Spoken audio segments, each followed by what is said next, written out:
The Shape of Water is an outstanding film that tells the story of Eliza, a woman who is deaf and works as a janitor in a large government facility and falls in love with the fish monster that they are researching there. She says to another character during this movie that the reason she loves him is because he sees her the way she sees herself, not as something broken, the way that everybody else does because of her disability. It's a fairy tale. The idea is to immerse you in a very thick and powerful metaphor so that you understand the emotion they're trying to get across. However, there's a very large subset of people who saw this movie, and what they got out of it is, it's the movie about the woman who fucked the fish. And, I mean, yes, but it tells me that you didn't connect with that movie if the way you lead your description about it is by saying it's about a woman who has sex with a fish. Fairy tales have been part of our human cultural identity since the beginning of time. But ultimately, in today's world, they don't work on everyone. And they never did. Not everyone always loved Grimm's fairy tales. Not everyone always loved Beauty and the Beast, which is the obvious inspiration for The Shape of Water. And today, when the same kind of story tries to be told, not everyone resonates with it either.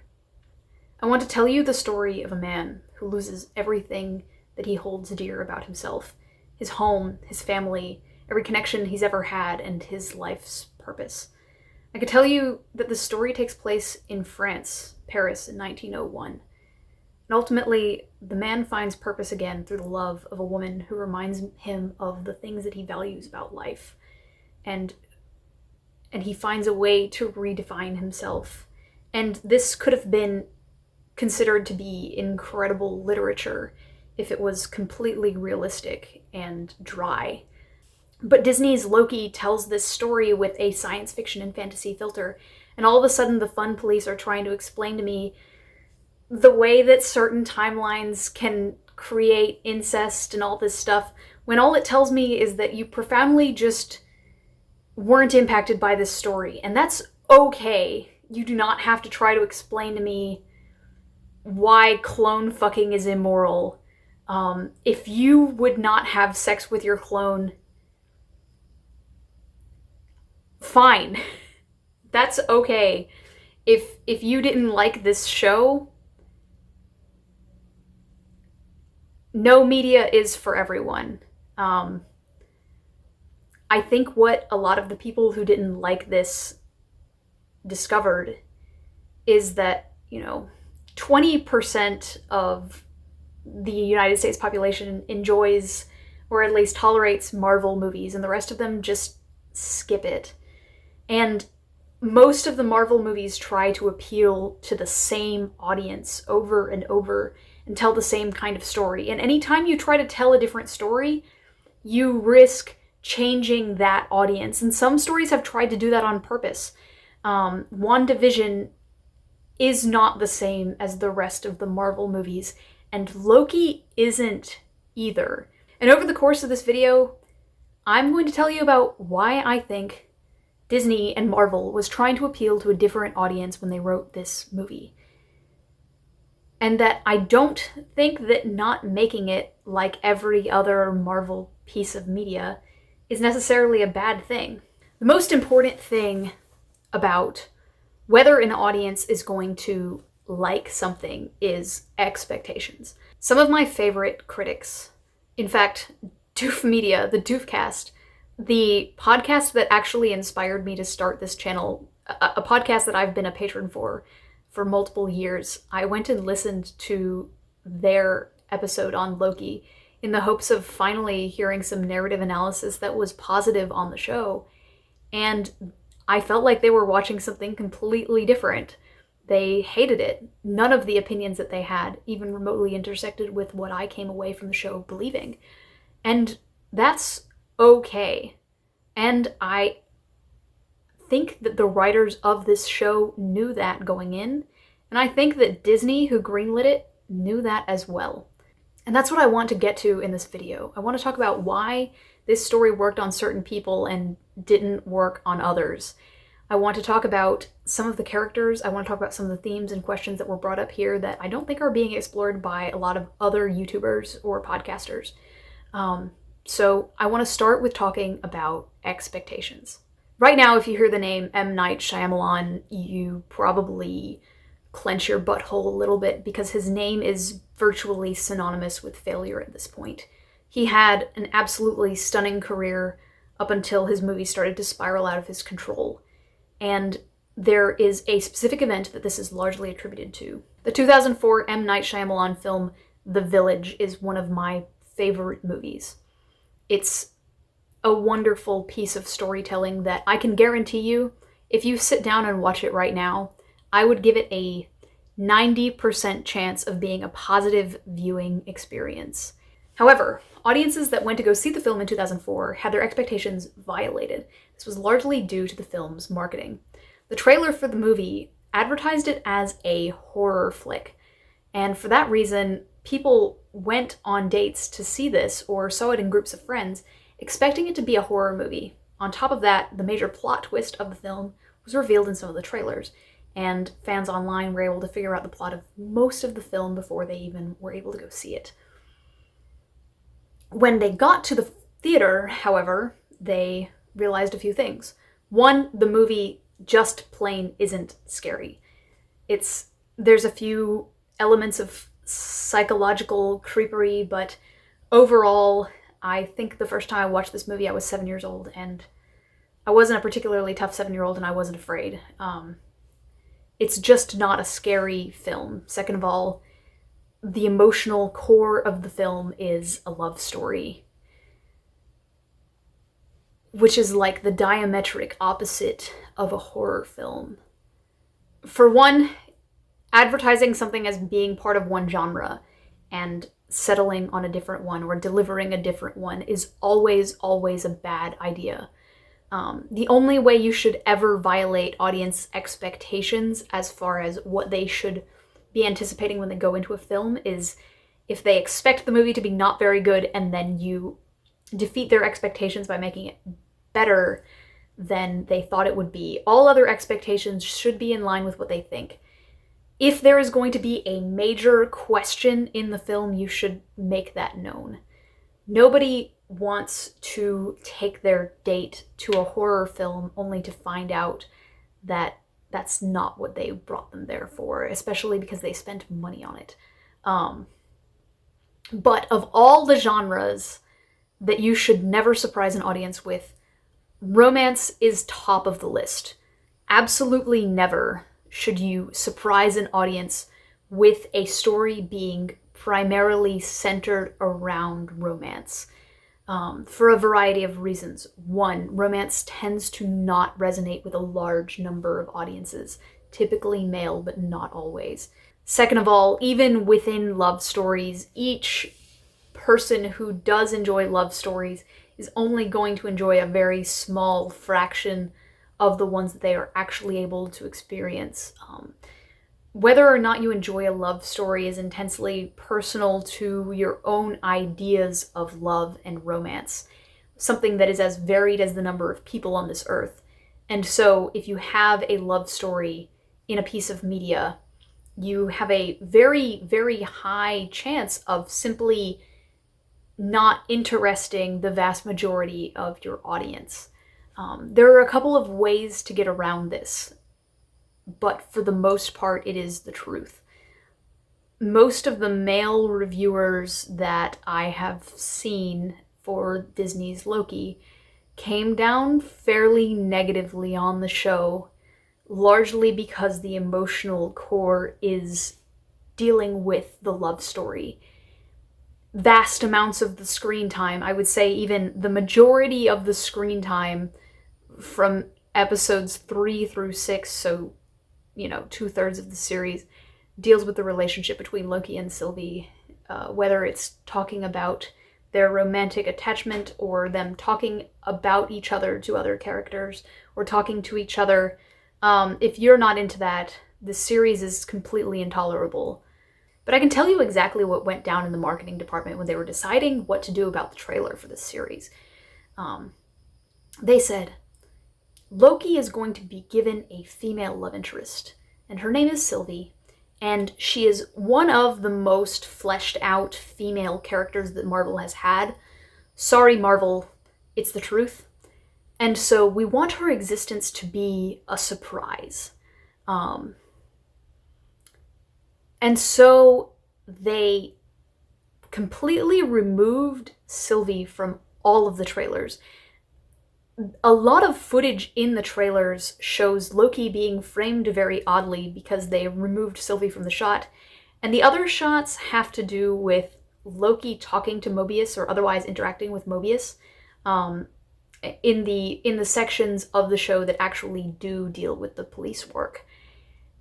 And that was certainly, in hindsight, a terrible idea. The reason I didn't watch this series at first, I actually caught up to the series after episode 3 came out, because the trailers looked weirdly bad. Like, the series looked aimless, directionless, incomprehensible. I didn't know what they were going for. The footage seemed odd and off. And in hindsight, of course, it's because they had only a very limited amount to work with without including the female lead of the series. But what they did instead is they ended up emphasizing the relationship between Loki and Owen Wilson's character Mobius in the marketing for the series. I have never really cared about Loki at all. He was just not a character I found interesting. And so I had no expectations going in, and I wasn't following the development of the series leading into it. But for people who have cared about Loki for the past 10 years, and believe me, there has been a very dedicated and downright rabid fan base based around Loki for the past 10 years, they were trying to milk as much as they could from the couple minutes of footage that they got in the trailers. The trailers which emphasized the relationship between Loki and Owen Wilson's character Mobius. On top of that, a staple of the police procedural genre is queerbaiting between the leads. Looking at you, BBC, Sherlock. So between the nature of Loki's character being one of general sexual promiscuity, the general trend of today's media as being more inclusive to queer folk, the fact that the trailers were emphasizing the relationship between two men,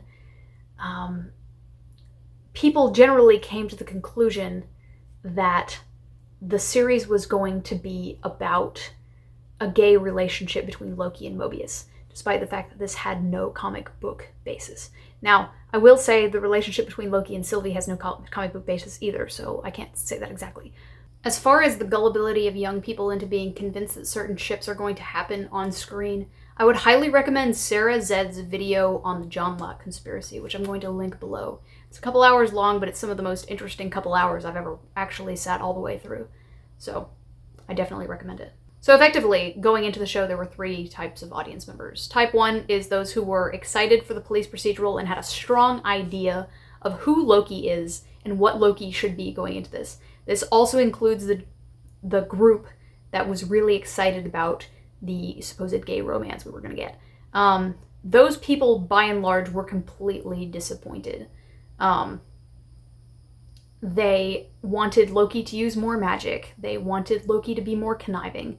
They wanted the show to be more about the policing, which is very cool and interesting, and I loved those parts. But ultimately, it just ended up not being what the show is about. The second group is those of us who had no expectations going in. For me, like I said, I've never cared about Loki as a character at all. I didn't even catch up until later. And so I was impressed because I expected the show to suck.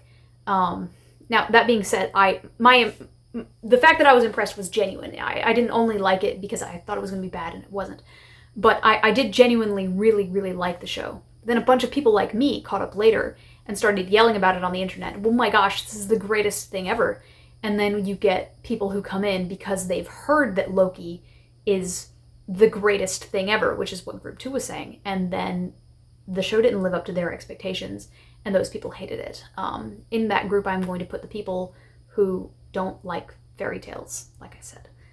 It just doesn't work on some people.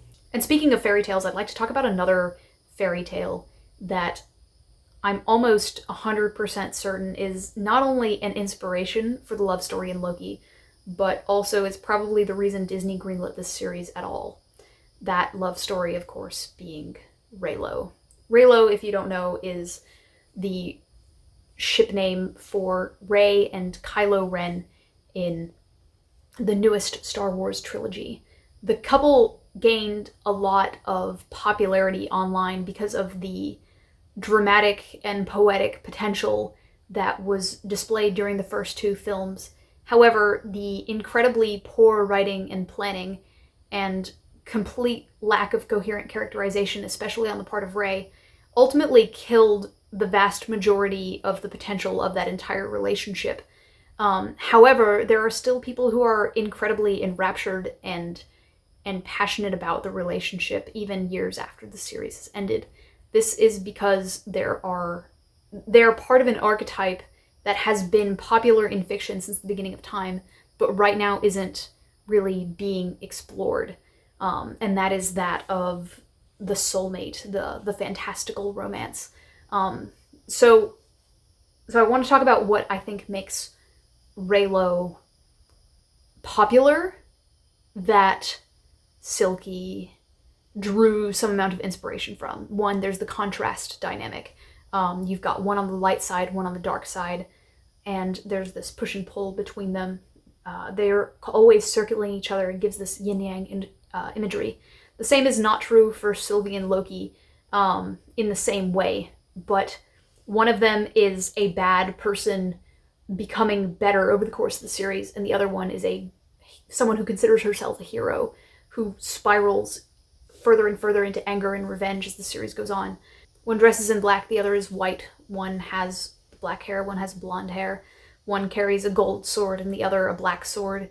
The imagery there is similar to what they were going for in that kind of story. Their love and relationship is significant to the world in Star Wars. You know, this Force dyad thing is something that is fated to impact all kinds of things. It's significant to the story in that it impacts everyone else around them and it impacts the flow of the plot. And it's significant to each other. They are both each other's most important connection within the story. Rey and Kylo Ren's relationship and the fact that they are this dyad and they are supposed to be their souls are in some way connected or whatever, begs the audience to analyze their character and try to see the ways in which they mirror each other. Something that I think was achieved much, much better in Loki. We are told from the beginning that Sylvie is a version of Loki from a different timeline. And so we are constantly aware of the fact that we need to be analyzing the similarities and differences between them, thematically and literally. The emotions of the series are heightened because their relationship is doomed. In episode 5, Sylvie and Loki talk about how they will try to figure out where they're going in life together after the final battle is over. And you know, if you've ever seen a movie before, that means that they will be separated at the end in some way. They are planning for a brighter future. They know that they want to be together, and therefore they can't. Whereas in another story where they do get to be happy together at the end, emotions would not have been so heightened before the end of the story. Finally, most importantly, there's a poetry in the dynamic that's not achievable in real life. There's a sci-fi premise or a fantasy premise to their connection, which adds intrigue. The appeal of fantasy, the appeal of science fiction, is that metaphors and themes and emotions can be heightened through things that are not possible in real life. And certain types of fantastical romance do the same thing by applying that to the romance itself. The idea of mind linking is to romance what spaceships are to exploration stories. It's simply adding a fantasy element to something about the story. However, going into The Rise of Skywalker, we knew that Reylo wasn't going to work out because there were a lot of problems with the relationship that caused a lot of pearl clutching. And I say that, and it sounds negative, but I think a lot of these complaints were entirely valid. For one, there's a massive age difference between the two characters and the two actors.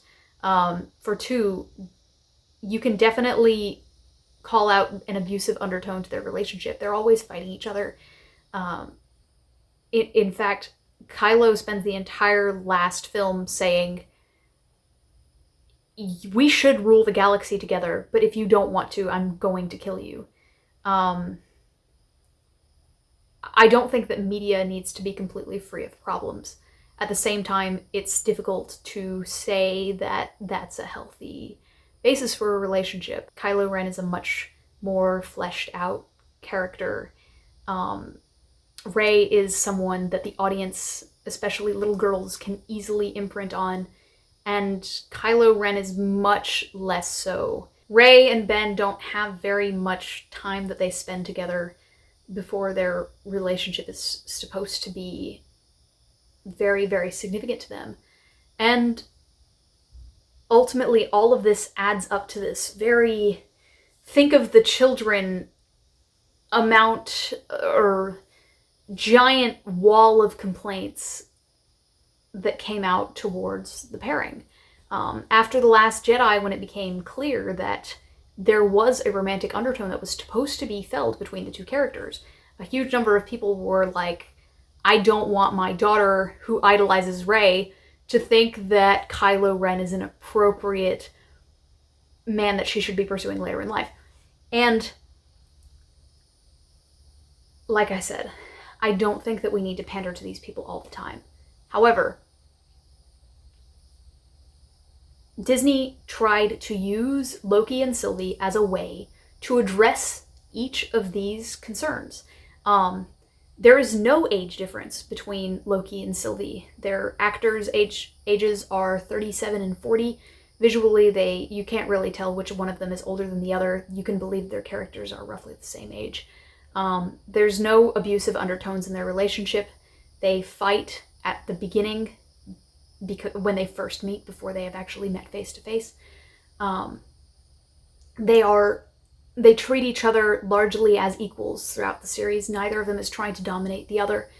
In the final fight that they have, the stakes are incredibly high, and it's entirely believable that they would believe that they need to fight each other over what they both individually believe in.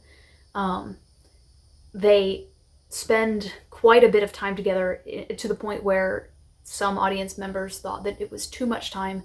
And they are both morally gray characters, so there's no undertone of Loki corrupting Sylvie or Sylvie corrupting him.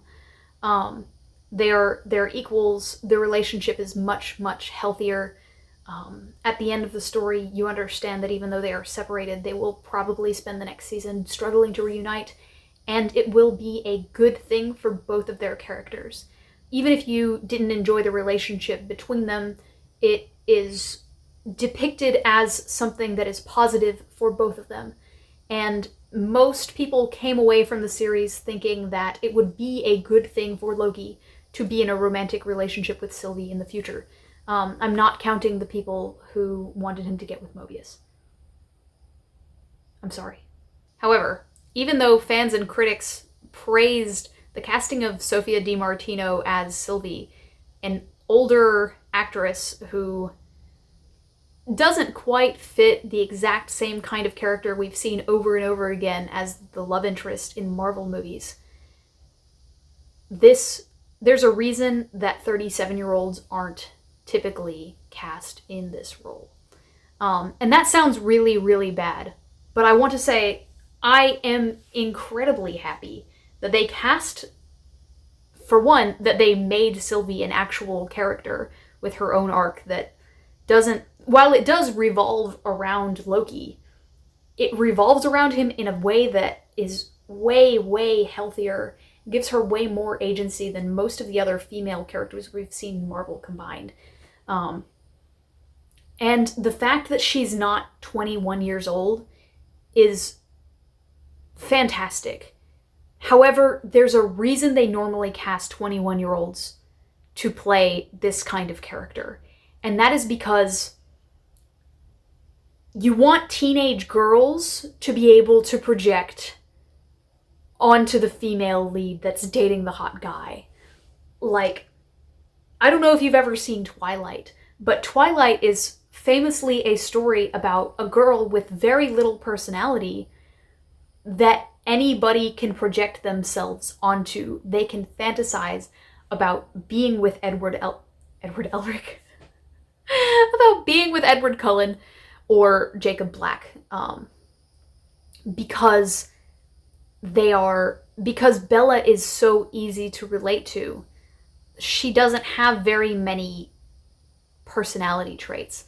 Sylvie, on the other hand, is not completely unrelatable, but she is much more of her own character. She has anger issues. She makes a very massive mistake at the end of the story. She grew up in apocalypses, which is an interesting background. She lives in a grocery store. You can't project onto her, especially if you're a 15-year-old girl wanting to fantasize about being in a relationship with a character played by Tom Hiddleston. A 15-year-old girl can't imagine herself in the situations that Sylvie is in this series, or not very much. In the opening scene with Sylvie in it, or rather in the first scene where we meet Sylvie, she burns a large group of people alive. She has her own character. She has her own personality. And that is, unfortunately, an actual gamble.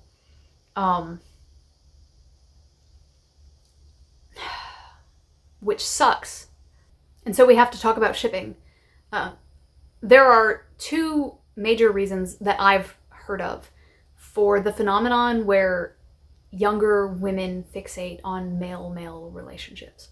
One is that they want to envision themselves in a relationship with one of the men, and they consider the relationship with another man to be less legitimate and therefore not a competition to themselves, consciously or subconsciously.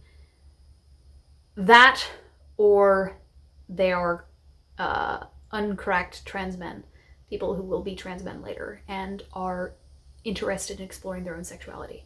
There are other reasons, but those are the two primary reasons. I had a roommate who as a child was very interested in the pairing of Hermione and Lucius Malfoy. And she, in real life, was exclusively interested in older men. She projected herself onto Hermione, and she wanted to be with the kind of man that was like Lucius Malfoy. That's how people use shipping. People use shipping as a way to explore their own ideas of romance and sexuality. And unfortunately, this means that storytelling that tries to cater to shippers suffers. The more generic you can make a relationship, the less people are going to be offended by it. And I put offended in quotes because I don't want to give it the negative connotation. It's just that if a movie is about Hermione and Lucius Malfoy, I'm just plumb not going to watch it. And for a lot of teenage girls who wanted to be able to watch this show and not have to see Tom Hiddleston, Loki, be in a relationship with another woman, this show is intolerable because it violates what they wanted out of their shipping, out of their fictional romantic relationships, which they can use to explore their own ideas of romance and sexuality. But this means that you can only tell shallower stories if you try to appeal to this kind of person. We, as a society have been conditioned to tolerate a very specific type of love story. The kind that we see in Thor, with Thor and Jane, and with Doctor Strange and what's-her-face. I don't remember what her name is, the nurse. That is as bland and uninteresting and uncompelling as possible. But because we have all been conditioned to tolerate this, it's much less offensive than if you try to do something more genuine or with more detail or with two characters that are treated equally by the narrative. In that case, you run the risk of the audience actually deciding that they don't like it. So now I want to talk about what makes a good love story. There's 3 things that I look for when I determine whether a love story is good. 1, you have to like both of the characters involved, at a bare minimum. 2, you have to understand and agree with the reason why the character wants a relationship. And 3rd, you have to understand why the character that they have chosen to pursue fits that need and is good for them. Preferably, these characters should help each other with something that they are struggling with, outside of only the reason that they want a relationship at all. So how does this tie into what we see in Loki? For one, I'm going to assume that you like Loki as a character, because if you watched the entire series and didn't like him, I'm not sure what to tell you. But for one, we are shown repeatedly that Loki desires someone as close as family. He doesn't say, I want a girlfriend, but we know that he talks about his mom, he talks about Thor, all of the other Loki variants talk about Thor. Thor is the most important person to him alongside his mother, and he was never the most important to Thor. He wanted an equal, something that he states directly in the first Thor movie, but he hasn't had the opportunity to have that. He also just lost his entire family and everybody that he knew. At the beginning of the series, he is told by Mobius, indirectly, that he will never be able to revisit his own timeline. Now, I do think at the end of the series, once he's completely changed, he will be able to reunite with the other members of the main Marvel cast. However, I think it will be a while and a lot of character development before we're actually able to see that. He may interact with some other characters in Doctor Strange and the Multiverse of Madness, but I really don't think he'll actually interact with Thor until the entire Loki series is over. So he's lost all of the people that he truly cared about and who were willing to forgive him when he messed up. Now, the narrative and dialogue style of this series is very different from any of the other appearances we've seen from Loki. However, all of the things that he does are reminiscent of things that have come up in previous Marvel movies.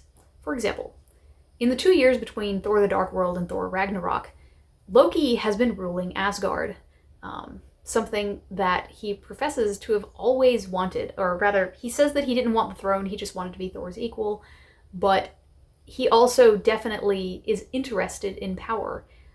He's interested in ruling.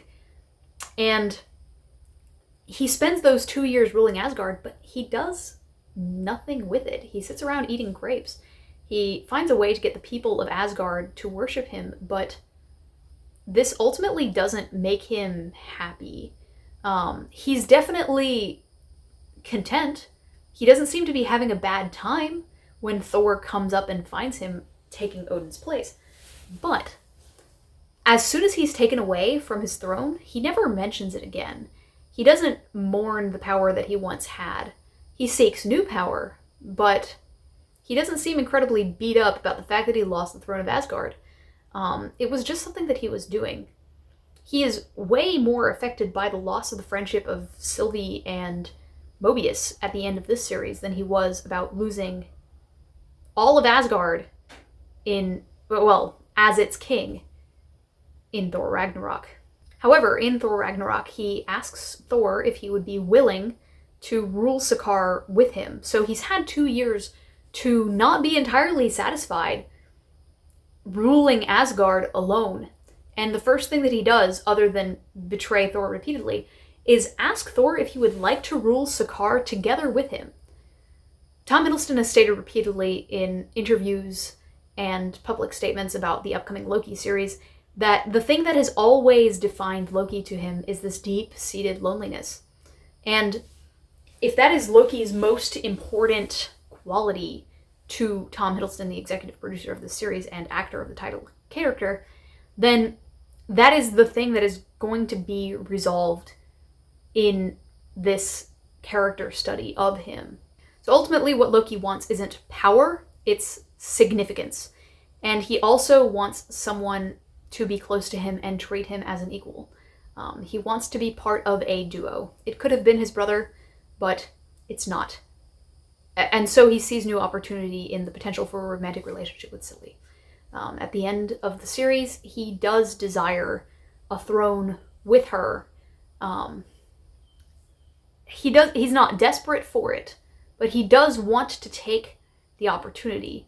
He does think that they would do a good job, even though nothing has indicated that either of them have any more leadership ability than Maishu does. So ultimately, even though there were a lot of complaints that the romance took up too much of the story, there were also a lot of complaints that it wasn't long enough. People said, I want a slow burn romance where we see them agonizingly dance around each other for a very, very long time. Not every story can be like that. Slow burn romances are popular, but that's not how romance always works in real life. And I say this as someone who spent 1.5 years effectively stalking the person I'm currently dating. I understand the appeal of a slow romance, but not every story needs to be the same. In this case, what is significant about the love story in Loki is that it exists. We spent an episode having Loki and Sylvie get to know each other, and I didn't really suspect that they were going to go in the romantic direction with the two of them. But in the following episode, which I still didn't care about Loki at that point, in the following episode, episode 4, Mobius confronts Loki, asking him about the Nexus event, and tells him basically that Sylvie died.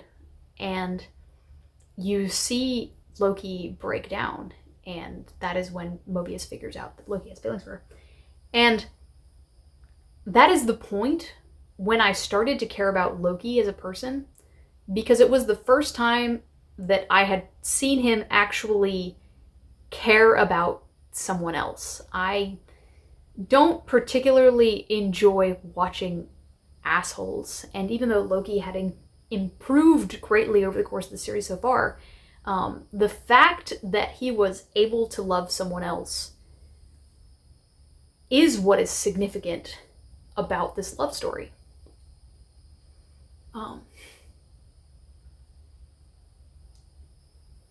We also couldn't have pushed this out much longer because, for one, it would have just been treading water if the series had been longer to make the love story take too long.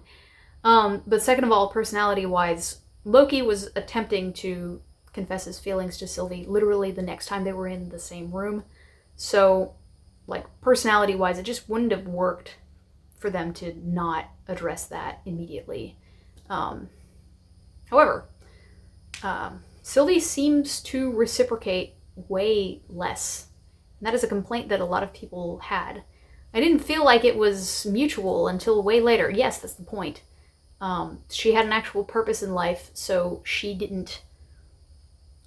Her story revolved around him way less than his story revolved around her, because she still had a goal. So, the question that a lot of people had coming out of this is, why did this need to be a love story? It didn't. A lot of people complained, why don't we have more stories about platonic love?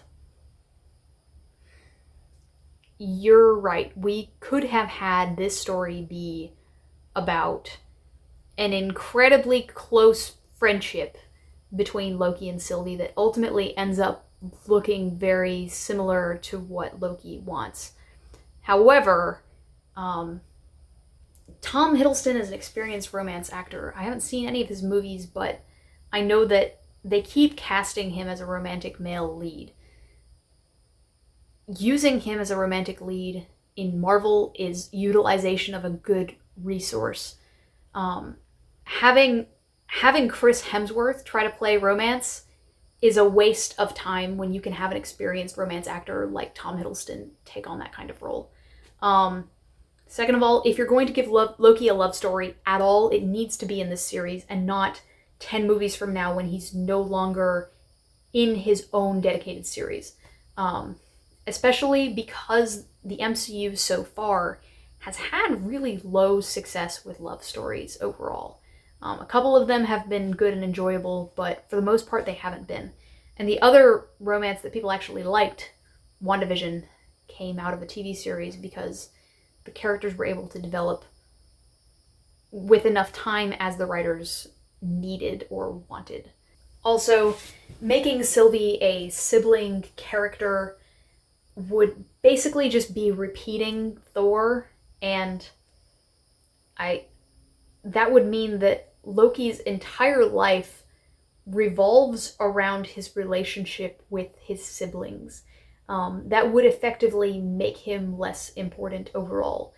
In real life, even though people are important to their siblings, no one's life is defined by the fact that they are a sibling. Okay, some people's are, but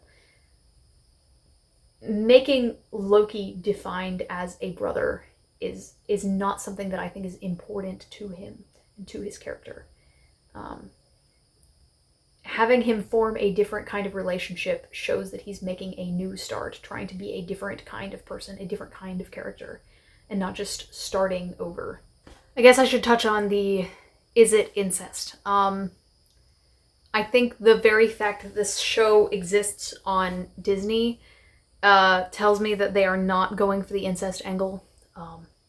If you're watching this for some reason without having seen the show, and you are wondering why I'm asking whether it's incest, is because, so the concept of Sylvie is that she is a version of Loki from another timeline.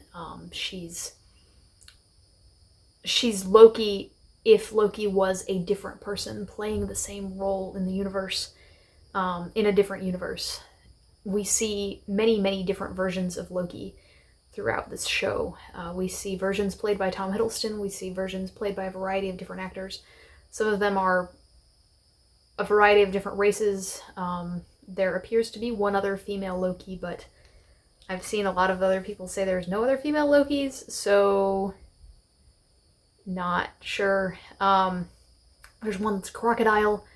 So ultimately, I think what they were going for is that it's not incest and that she is just supposed to be completely a different person, because my assumption is that the other Lokis that are played by Tom Hiddleston are the same, are variants that came from the same timeline. Other Lokis that made mistakes at different parts of his life, or rather other people who came from the same timeline that our Loki did, but that each universe has a different person playing the role of Loki. For that reason, I don't think they're going for it, especially because if they were going for actual incest, I don't think the show would have been greenlit. It's Disney. So I want to talk about the general arcs that the characters go through, just real quick.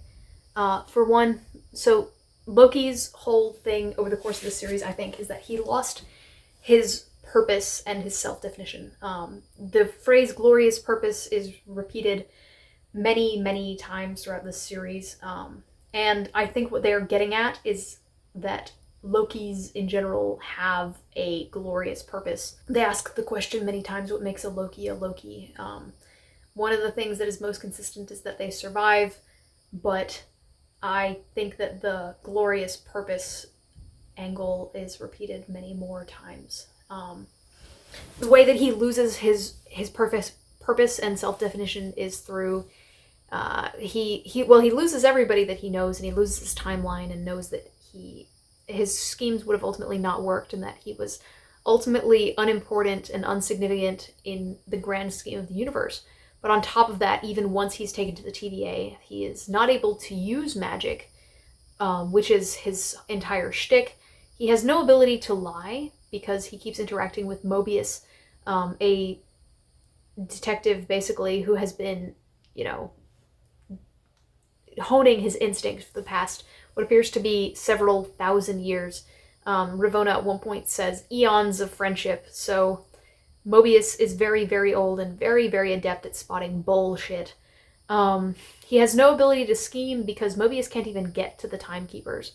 And finally, what Loki really loses is his sense of specialness. When he meets all of the other variants, at the beginning of the series, Loki keeps insisting that he's better than all of the other versions of him, and he is the superior Loki or whatever. Ultimately, what he discovers through meeting many, many other versions of himself is that he's one out of an entire case of sardine cans of virtually identical people. Not even virtually identical. They have variation. But that he isn't special amongst them unless he defines his own specialness, something that he is seeking. Once he meets Sylvie, he learns that her purpose, her glorious purpose, is taking down the TVA.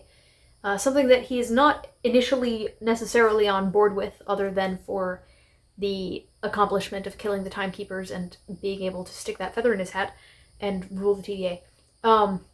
But also, Sylvie illuminates him to the fact that all the other agents are variants. So there's an actual moral reason for him to want to take down the TVA, because he has grown to care about Mobius and B-15 and all them. So he realizes that going along with Sylvie's plan is the right thing to do. So she actually had a purpose. He wanted a purpose. He decides to piggyback her purpose. And for the rest of the series, he refers to Sylvie as his glorious purpose. However, at the end of the series, it becomes apparent that that isn't enough and that isn't correct for him.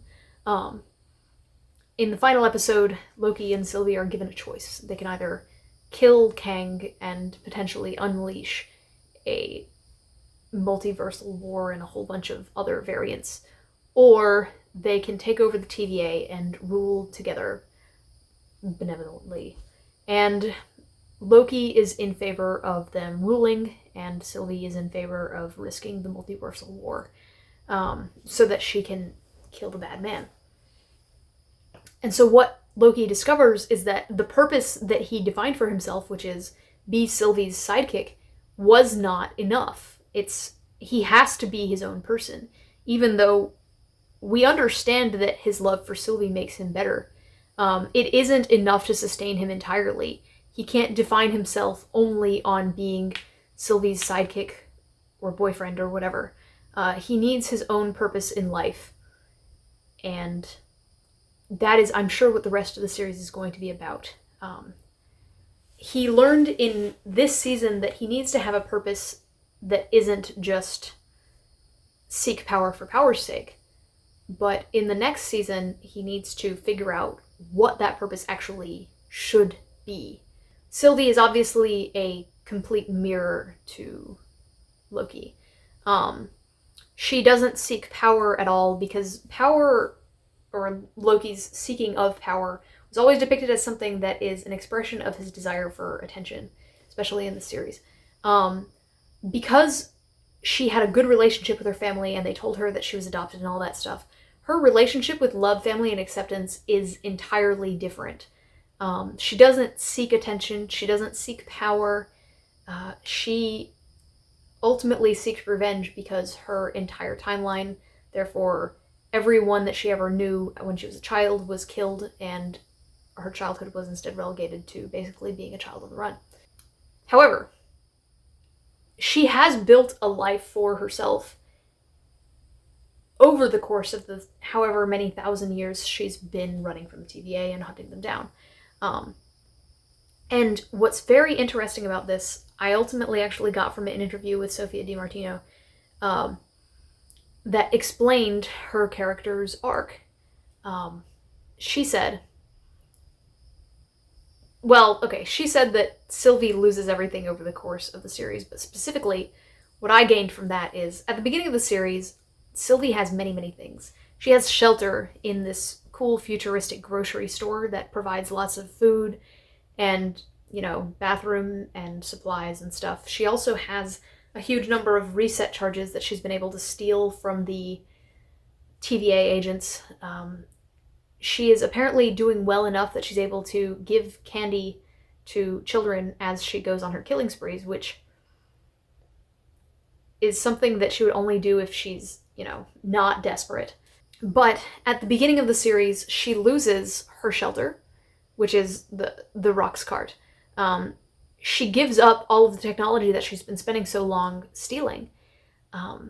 In the following episode, she loses her horns in combat. As she's fighting on the train, she loses her headpiece that has horns on it. Later in the same episode, she loses her cloak as someone rips it away from her. In episodes 4 and 5, she does okay, and then in episode 6, she loses everything else. She's been shedding costume pieces and shedding shelter and trophies all along. She did get her sword back. She lost her sword, but she got it back. And then in episode 6, she decides to shed Loki. When she realizes that he's going to get in the way of her mission, which is to get revenge, she realizes that she needs to push him away. She needs to get rid of him. And then after that, she is able to kill Kang because nothing is standing in her way. She only has her black turtleneck and her sword.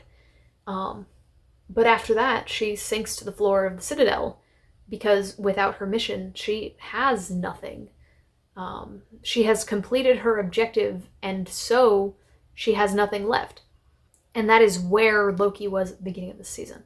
A lot of people have said that, but I think I phrased it a different way. I want to talk a little bit about the Rick and Morty style existential questions that were presented in this series, just because I think not a lot of people have been talking about them, and I just want to bring them up. In case you didn't know, the majority of the writing staff for this series came directly from Rick and Morty. Even though this show doesn't share the same nihilistic attitude, a lot of the same questions are explored.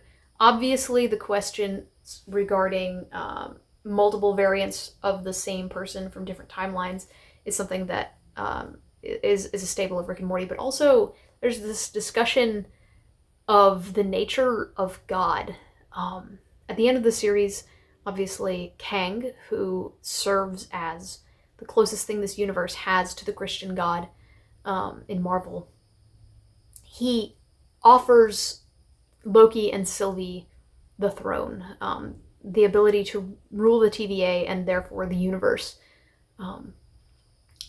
However, Kang doesn't claim benevolence. He claims a lack of malevolence, but he doesn't claim that being God requires you to be good. In selecting Loki and Sylvie, two characters who are incredibly morally gray at this point, he's making a statement that says, I don't want someone incredibly pure of heart like Sam Wilson. I want someone who is used to blood and used to consequences to take on this mantle. And that's interesting because I'm not actually sure what it is in Loki and Sylvie that he saw. And ultimately, having watched the episode twice, because once I saw it by myself and then once I saw it with others, I really think that Kang was manipulating them the entire time. He is constantly digging into Sylvie throughout their conversation. He's encouraging her to take on this role as effectively Queen of the Universe with Loki as king. But he keeps saying, are you sure you can trust this man? Why are you traveling with Loki when he is such a known trickster? He's sowing distrust between them so that they will fight. even though he has just asked them to take his place. The only thing I can think is that what he actually wants is for them to undergo further character development in order to be in a place of convenience to him or one of his variants later. I don't know if he even actually wanted them to take over the TVA. And that calls into question this nature of free will. If he's really been ruling the universe for the last several million years and controlling everyone, and he understands the way people work and causality and stuff, I don't believe for a minute that he didn't know where that conversation was going to go after they passed the threshold. But the nature of free will was something that was always in question in this series. In the first episode, Loki says, "There's a fork in every road and the wrong path always taken." He says that he wants to free people from the illusion of choice because it's something that people would be happier without. Over the course of the series, as he grows more aligned with Sylvie, he takes on the idea that free will is important and that if he wants it and he isn't special, other people should be able to want it too. Especially when he learns that other people's choices have been effectively forced on them. And he gains empathy for people like Mobius, who were taken from their lives because of the choices that they made. However, ultimately, Loki chooses the throne. He says that he wants to think about this with Sylvie, but ultimately we know as the audience that what he wants from Sylvie is for her to agree for them to be king and queen of the universe. Because Kang is indeed offering him everything that he wants. At the beginning, Miss Minutes offered this scenario in which they were able to be on a timeline together, but this scenario wasn't actually what they wanted. For one, he was given the opportunity to kill Thanos, but one of the things that was offered was erasing Sylvie's entire past and replacing her psyche with a lifetime of happy memories. That's basically killing her. That's getting rid of the character that she was and creating someone entirely new.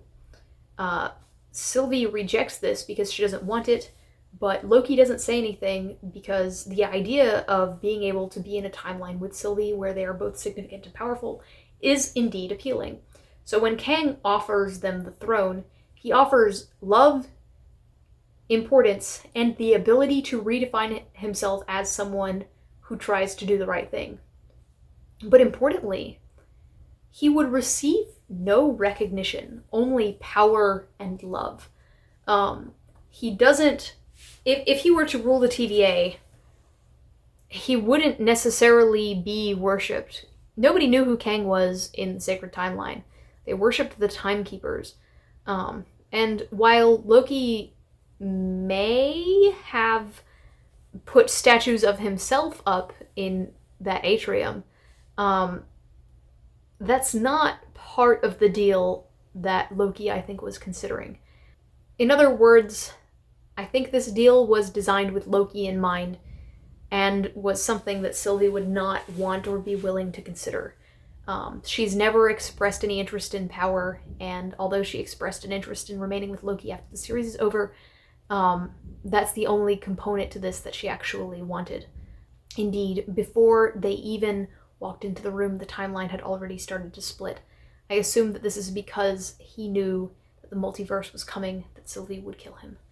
When Loki chooses to support the position of taking on the throne of the TVA, we see that narratively, he is latching onto the option that the version of him at the beginning of the series would have chosen. Even though killing Kang is presented as the wrong decision based on the consequences that we see, it paints a net zero character development for Loki because a throne and power and significance and love is what he wanted at the beginning of the series. Yes, he has a different attitude now, but the story circle would have been entirely too small had he gotten what he did. And no lessons would have ultimately been necessary for him to gain that outcome. He's still acting within the two choices presented to him, in other words, not improving his own free will, and he isn't improving the system that he criticized. he wants to lead and he professes to fight for free will as a concept, but he hasn't exactly settled on strong convictions within this ideology. At the end of this series, he is going to need to either reject leadership entirely or come up with an actual alternative to the TVA. Most importantly, he needs to solve his own opinion of free will and resolve it with his self-definition. Is he a leader? Is he a tyrant? Or is he going to be someone satisfied with their own lack of significance? Personally, I hypothesize that at the end of this series, a happy ending for Loki and Sylvie. This isn't the ending I think that it will be. It's just an example of the kind of ending that I think would be happy. Is if they, I don't know, got a spaceship and zoomed around the galaxy, being a sort of Guardians of the Galaxy type team that stuck together and solved other people's problems out of the goodness of their heart and for money. This, of course, being an opportunity to do good, an opportunity to receive love, and a rejection of the idea that he should be in charge of anything. Also, a life where he rules himself. I'm sure that it will be something different than that literally, but I think it will be something along those lines. Finally, I want to talk about mischief versus glorious purpose. The thing that I think this series is circling around is that all Lokis have a glorious purpose, and that this can build them up or be their downfall, or be the downfall of others. But they have a self-definition that consists largely of a goal. However, this clashes entirely with the concept of mischief. Mobius confronts Loki in episode 1 and says, "Wow, you killed a whole bunch of people. That's not very mischievous. Do you enjoy hurting people?" If Loki wants to be significant, if he wants to be the ruler, if he wants to be the tyrant, he cannot be the god of mischief, because mischief, by definition, is low consequence. I think the only mischievous thing we have ever actually seen Loki do is the D.B. Cooper thing, which was an inconsequential flashback in episode 1. I want to talk about a couple complaints that I saw. So, while I was reading the Reddit comments regarding this series, I saw a lot of people saying that this is a good series for Marvel, but it's not as good as, like, Breaking Bad or Game of Thrones. I think it's important to remember that Breaking Bad and Game of Thrones were both series that ran for a very long time and had episode counts in the hundreds. Longer media has the potential to be more emotionally impactful. And I know the MCU is long. Loki has been in a lot of movies, but he hasn't been in even as much screen time as he got in just this series. So if we say that he probably got like 4 Loki episodes worth of screen time leading up to the show Loki, and then he got 6 episodes worth of screen time here, he's effectively been in 10 episodes of television. And it's simply impossible for us to be as emotionally invested in that story as we are in, say, Game of Thrones after 8 seasons. The series is better than most of the Marvel movies because it has more time to flesh things out, but it's entirely fair to say that some of the plots in Breaking Bad are far more complex, but also that's only true because it is designed to be a piece of media that thrives on that extremely long format. And that does work for a lot of things. This is not trying to be that kind of thing. I think you can only really compare Loki to other series of roughly its length, other limited series. This isn't a limited series in that there will be a second season, but the entire thing can be sat down and watched in 4 hours. It's the length of 2 regular length movies. You could probably watch it in an afternoon. On top of that, this series is different than the normal Marvel fare. Most of the time, you've got a lot of big, flashy fights with lots of particle effects and low emotional stakes. This series tells you right off the bat that it intends to be a character study. There is more talking in this series than maybe the last entire phase combined. The last episode, which many people didn't like, because it consists of a long 15-minute exposition by the antagonist. I loved it. I saw that in episode 1 we were going to be talking about the nature of villains and the nature of free will, and I got really, really excited. I want stories that explore that kind of thing. And if you don't like that, that is okay. At the same time, I don't think at all that we should be complaining about the fact that the final fight in this series is between Loki and Sylvie, an extremely personal and emotionally raw battle that ultimately only lasts probably a minute and a half, but is far more emotionally impacting than most of the other final battles we've gotten in the entire MCU. And it's very low on flashy special effects, because it rides on the strength of the acting and the emotional investment that you are expected to have developed up to this point. And if you didn't develop it, that means that you just don't like character studies. You want to see the action. You want to see Doctor Strange fling big flashy spells at giant creatures, and that's fine. That is what got Marvel to where it is today. At the same time, I don't think that all of Marvel needs to be the same. That's why I'm frustrated that Loki, the show, felt the need to be as plot significant as it did. I think that it should be optional to watch this kind of series, especially one that leans so heavily into a genre like romance that is liked by so few people. 4 hours of effectively nothing but talking with pretty purple and orange backdrops is exactly what I want out of my media. And that's the idea that I'd like to end this video on. There are many, many people that commented on Reddit or Tumblr or Twitter that this is by far the best piece of Marvel media. And there are as many people that said that this was the worst. And I think that ultimately it boils down to whether or not you personally resonate on the same wavelength as this show. And if you don't, that's not a flaw of the show, and it's not a flaw in you. It just means that this show isn't perfect for you. No media can be everything to everyone. 50 Shades of Grey and Harry Potter are two pieces of media that we like to shit on quality-wise, but ultimately they filled a purpose of really getting a lot of people into reading. They may not have the same strength of narrative as other stories, but they did something for someone. And because of that, I found interacting with the fan base during the airing of Loki to be incredibly frustrating.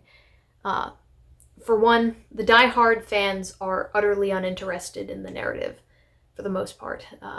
They pick apart each episode for Easter eggs and hints at what's to come so that they can fill out their bingo cards, but they're not interested in what's actually happening on screen or the story. The MCU is now, for the biggest fans, more about predicting what's coming next and more about foreshadowing than it is about telling a story, which is really unfortunate. On the other end of the spectrum, you've got the shippers. Sophia DiMartino received death threats for daring to portray a female love interest for a character like Loki. That's just not acceptable, and it's becoming more and more commonplace. Media entitlement is becoming a real problem. Kate Herron, the incredibly talented director of this show, who started out directing the extraordinary series Sex Education, which I absolutely recommend, she is not going to be returning for season 2. Now, she says that this is because she didn't know there would be a second season when she originally signed on, but I can't imagine that it didn't have anything to do with the death threats that she also received for being queer herself and not placing Loki in a queer relationship. Right now on Tumblr and Twitter, many, many people are writing letters to Disney, writing letters to stars and members of the crew, begging them to change the story, begging them to write Sylvie out of the story entirely. Instead of trying to improve writing issues in the season, fans, on the whole, want the entire concept of the series to be scrapped, and for it to become something that resembles only what the fans desire. If that happens, this will no longer be a piece of art. It'll be something much more similar to what we saw in The Rise of Skywalker, where the ending is obviously just pandering to a certain subset of people who were yelling the loudest.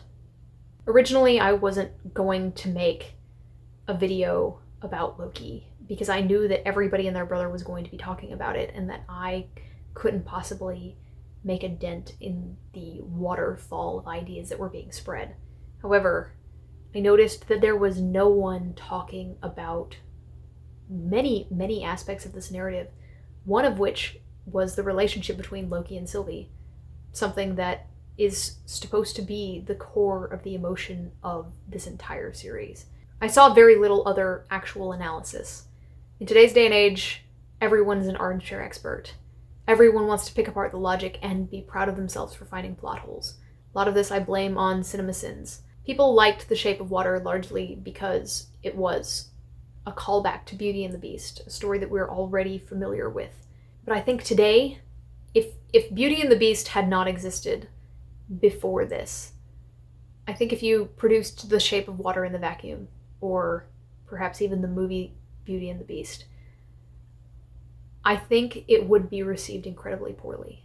I think a lot of people would be sitting around going, does it make sense? Why would she go for this man? I don't understand. How old was he at this point? Trying to pick apart the magic. And ultimately, where The Shape of Water was known as the one where the girl fucks a fish, Beauty and the Beast would be the one where the girl fucks a bear, or whatever animal they would have ended up settling on. In today's media consumption, logic matters too much. Something is only viable if it's a deconstruction like The Boys. Not that The Boys is bad at all. That kind of media absolutely does have value, obviously.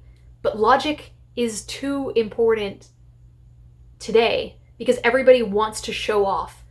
And I want you to understand that I'm coming at this from the perspective of an engineer.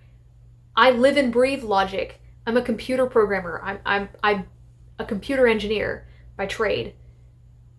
But it's impossible for people to look past things that ultimately don't matter. Can we all just accept that you weren't intended to read Loki and Sylvie as incestuous? No, Disney wouldn't fund a series this expensive so that they could make the children of the world watch a story about a man trying to romance his own sister.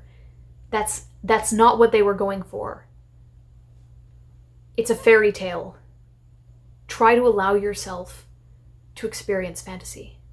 Next time you watch something, do your best to let go of your expectations. Don't try to think about what you thought the movie was going to be. Instead, look at what is being presented to you right now. Don't try to show off to your friends. Don't try to fill out your bingo sheet. Don't try to find all the Easter eggs or compare it to the comics. Figure out whether you enjoy the media you're consuming. I came back because I wanted to say one more thing. Yes, Disney could absolutely do a better job with their queer representation. So far, what they've shown in Marvel has been pretty minimal at best. However, a lot of fans are claiming that they chickened out of showing Loki be more queer. The thing is, Disney just recently canceled The Owl House, which is a smaller animated series geared towards a somewhat younger audience with a bisexual protagonist. As far as I can tell, the reason they canceled this was to try to make queer media look less viable for the future so that they can be justified when they cancel more things. The idea that they would ever allow Loki, a character as popular as he is, to have an on-screen relationship with a man is honestly a joke. if I had $100, I would bet against them ever including Hulkling so that they can't possibly put him in a relationship with Billy. It's just not what Disney is willing to do right now because China and Russia are more important than you. I'm sorry that I don't have something more optimistic to say on the topic, but that's just the reality of the situation. On top of that, from a more compassionate angle, Tom Hiddleston himself is a straight man.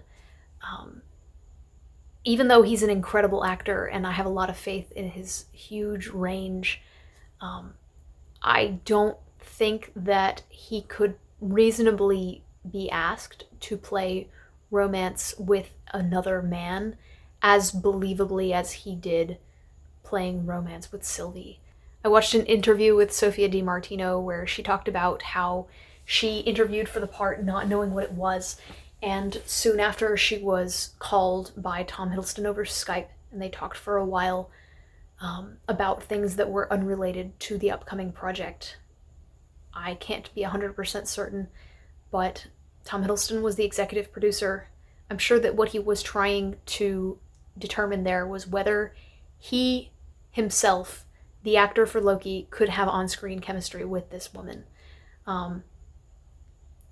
And he did that by testing their real-life chemistry, by talking to her over the phone.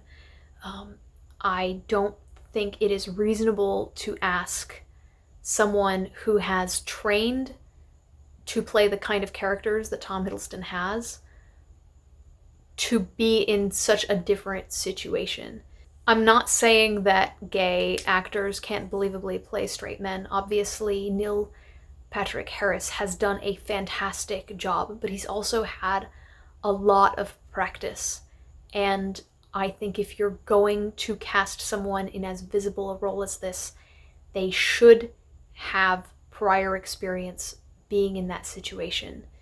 And I think more than likely that means casting a gay actor, but it could also mean somebody who has successfully played a gay role in the past.